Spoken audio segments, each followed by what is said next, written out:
The good news is that more and more corporate participants are clearly finding that the engagement in the compact brings about change in their own operations. The ratio is up significantly, and now it's almost 80% of our participants.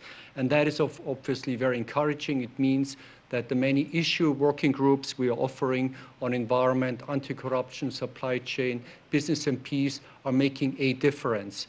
So do our country operations. If you consider that these are only a fraction of the corporate world that is out there, it means only a small fragment of the corporate world really is engaged on these issues. 6,000 out of 80,000 multinationals, and even within the 6,000 and the 1,300 that have taken part in this survey, only a quarter of them, by their own assessment and independently reviewed by Wharton Business School, find that indeed they are on the front end of these issues. Human rights and anti-corruption pose the most difficulties for corporations. Although anti-corruption has rebounded, it was much lower last year in terms of activities. Many more activities have taken shape in the year 2010. There was also a significant surge on environmental issues across the board, in all regions and by all corporate sizes.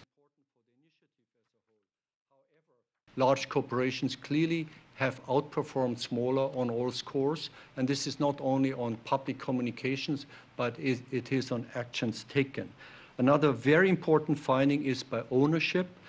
We found clearly that publicly owned companies have the highest performance record, whereas state-owned are second, and actually the lowest performers are the privately owned.